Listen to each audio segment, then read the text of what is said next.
ഞാൻ സംസാരിക്കുമ്പോൾ കോൺഗ്രസിനെ റെപ്രസെൻ്റ് ചെയ്തും യു ഡി എഫിനെ റെപ്രസെൻ്റ് ചെയ്താണ് പറഞ്ഞത്. അവർ ഒരു സമുദായത്തെയും ഒരു ജില്ലയെയും ഒരു രാഷ്ട്രീയ പ്രസ്ഥാനത്തെയും അധിക്ഷേപിച്ചുകൊണ്ട് സംസാരിച്ചപ്പോൾ നമ്മൾ മിതമായ വാക്കുകളിൽ അങ്ങനെ പറയരുത്. ശ്രീനാരായണ ഗുരുദേവൻ പറഞ്ഞിരിക്കുന്നത് എന്താണ്, എന്ത് ചെയ്യരുതെന്ന് പറഞ്ഞിരിക്കുന്നു, എന്ത് പറയരുതെന്ന് പറഞ്ഞിരിക്കുന്നു. അത് ദയവീത് അങ്ങ് പറയരുത് എന്ന് വിനീതമായിട്ടാണ് പറഞ്ഞത്. ഞങ്ങൾ പറഞ്ഞത് ഞങ്ങൾക്ക് ആരോടും വ്യക്തിപരമായ പ്രശ്നങ്ങളൊന്നുമില്ല. പക്ഷേ ഏത് തരത്തിലുള്ള വർഗീയതയെയും ഏത് തരത്തിലുള്ള വിദ്വേഷ പ്രചരണത്തെയും UDF ഒറ്റക്കെട്ടായി നിന്ന് എതിർത്ത് തോൽപ്പിക്കും. കോംപ്രമൈസ് ഇല്ല. ആരുമായിട്ടും അത്തരം കാര്യങ്ങൾ പറയുന്ന ആരുമായിട്ടും കോംപ്രമൈസ് ഇല്ല. ഇതിൻ്റെ പുറകിൽ CPM ഉണ്ട്. ഇതിൻ്റെ പുറകിൽ. പക്ഷേ CPM ഒരു കാര്യം ആലോചിക്കേണ്ടത്, മുസ്ലിം ലീഗിൻ്റെ ഒരു പ്രസക്തി എന്താണ് എന്ന് തിരിച്ചറിയണം. മുസ്ലിം ലീഗ് ഉണ്ടാക്കിയിരിക്കുന്ന ഒരു രാഷ്ട്രീയ പരിസരമുണ്ട്. മുസ്ലിം ലീഗിന് തീവ്രത പോരാ എന്ന് പറഞ്ഞുകൊണ്ട് വന്ന എല്ലാ ശക്തികളെയും പ്രോത്സാഹിപ്പിച്ചുള്ള CPM ആണ്. INL വന്നപ്പോൾ INL പ്രോത്സാഹിപ്പിച്ചു. മുസ്ലിം ലീഗ് പോരാ എന്നാണ് പറഞ്ഞത് അല്ലേ. NDF വന്നു, പോപ്പുലർ ഫ്രണ്ട് വന്നു, മതരാഷ്ട്രവാദം ആദ്യകാലം പറഞ്ഞ ചില ആളുകൾ വന്നു. അവരെയൊക്കെ CPM കൂട്ടി നിർത്തി.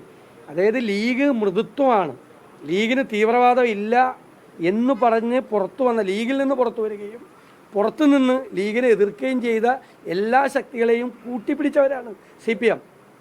ലീഗ് കേരളത്തിൽ മതസൗഹാർദ്ദം ഉണ്ടാക്കാൻ എല്ലാ കാലത്തും ശ്രമിച്ചിട്ടുള്ളതാണ്. അത് നമുക്ക് ബാബറി മസ്ജിദ് തകർന്നപ്പോഴും അറിയാം.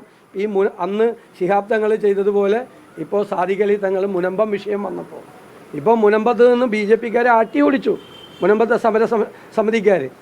അപ്പോൾ തങ്ങൾ പറഞ്ഞതും മുസ്ലിം ലീഗ് പറഞ്ഞതും UDF പറഞ്ഞതും എല്ലാമായിരുന്നു ശരി എന്ന് യാഥാർത്ഥ്യമായി. അപ്പോൾ അതാണ് പ്രസക്തി. അത് വർഗീയതയ്ക്കെതിരായിട്ടുള്ള പോരാട്ടമാണ്, വിദ്വേഷ പ്രചരണത്തിനുള്ള എതിരായിട്ടുള്ള പോരാട്ടമാണ്. ഞങ്ങളുടെ സ്റ്റാൻഡ് സ്ട്രോങ് സ്റ്റാൻഡാണ്, കോംപ്രമൈസ് ഇല്ല. വർഗീയ വിദ്വേഷം ഉണ്ടാക്കാൻ ആര് ശ്രമിച്ചാലും അതിനെ ശക്തിയായി ഞങ്ങൾ ഒരുമിച്ച് നിന്ന് എതിർക്കും.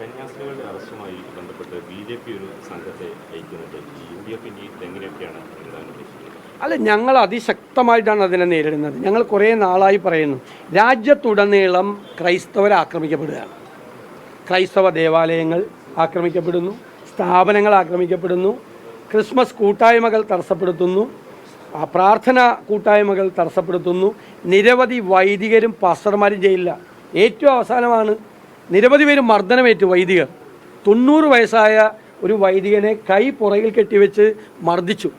90 വയസ്സായ വൈദികനെ. ഇപ്പോൾ 2 കന്യാസ്ത്രീമാർ ജയിലിൽ കിടക്കാണ്, ഒരു കുറ്റവും ചെയ്യാത്ത 2 പേര്. അപ്പോൾ പാർലമെൻറ്റിൽ നിന്ന് കോൺഗ്രസിൻ്റെ ഒരു ഡെലിഗേഷൻ ഛത്തീസ്ഗഡിലേക്ക് പോയിട്ടുണ്ട്. കേരളത്തിൽ നിന്ന് ആ 2 കന്യാസ്ത്രീമാരെ പ്രതിനിധാനം ചെയ്യുന്ന നിയോജക മണ്ഡലങ്ങളിലെ MLAമാർ ശ്രീ റോജി M. ജോണും ശ്രീ സജി ജോസഫും അവരും ഛത്തീസ്ഗഡിലേക്ക് പോയിട്ടുണ്ട്. ഞങ്ങൾ അതിൻ്റെ കൂടെ ഉറച്ചു നിൽക്കും. അവിടെയെല്ലാം ഈ കുഴപ്പം മുഴുവൻ കാണിക്കുന്ന ആളുകളാണ് ഇവിടെ കേരളത്തിൽ ആട്ടിൻ തോലിട്ട ചെന്നായിക്കളെ പോലെ വന്ന് ക്രിസ്മസിന് ഈസ്റ്ററിന് കേക്ക് കൊടുക്കാമെന്ന്. അതാണ്, ആ പൊള്ളത്തരമാണ് തുറന്നു കാട്ടപ്പെട്ടത്. ആ പൊള്ളത്തരം